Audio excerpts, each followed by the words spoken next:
ఓం నమో భగవతే వాసుదేవాయ. ఓం నమ శివాయ. ఈరోజు మన వీడియోలో ధ్యానం ఎందుకు గొప్పది, అసలు ధ్యానం ఎందుకు చేయాలి అన్న విషయం గురించి తెలుసుకుందాం. అలాగే నా యూట్యూబ్ ఛానల్ని సబ్స్క్రైబ్ చేస్తున్న అందరికీ ధన్యవాదాలు.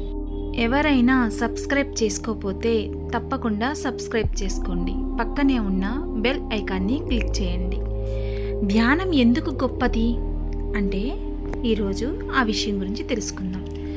మానవులకి రోగం కలిగించేది పాపం, మానవునికి భోగం కలిగించేది పుణ్యం, మానవునికి భవిష్యత్తు నిర్ణయించేది కర్మ, మానవులకి లాభం కలిగించేది సేవ, మానవులకి సంపాదన నిలిపేది పొదుపు, మానవుని విలువ పెంచేది దానం, మానవునికి కష్టం కలిగించేది హింస, మానవులకి అశాంతి కలిగించేది ఆశ, మానవులకి శాంతి కలిగించేది తృప్తి, మానవులకి దుఃఖం కలిగించేది కామం, మానవునికి పతనం చేసేది అహంకారం, మానవునికి అందరినీ దగ్గర చేసేది ప్రేమ, మానవునికి అందరినీ దూరం చేసేది అసూయ, మానవుని స్థితి సూచించేది గుణం, మానవుని దైవంగా మార్చేది దయ, మానవుని ఆత్మస్థితి తెలిపేది వాక్కు,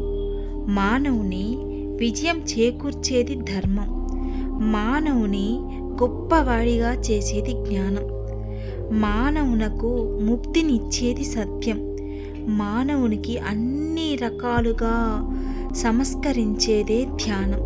అందుకే ధ్యానం అన్నిటికంటే గొప్పది.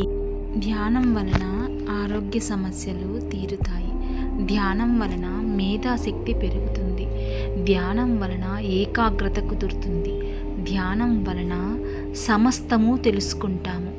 మన ధ్యానంలోనే సమస్త ఋషులు మనకు కనిపిస్తారు. ధ్యానం యొక్క విశిష్టత చాలా వర్ణించడానికే చాలా ఎక్కువ.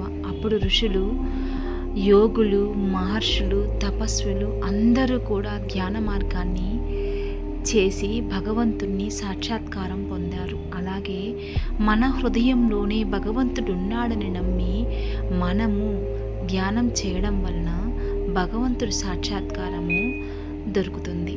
అలాగే అందరూ కూడా ధ్యాన మార్గాన్ని ఎంచుకొని ధ్యానం వైపు మనం చేయడం వల్ల సమస్తము మనలోనే మనమే తీర్చుకోగలము, మనలోనే భగవంతుడు ఉన్నాడని గ్రహించగలము. అలాగే మనం ఏదైతే కోరుకుంటామో అది నెరవేరుతుంది.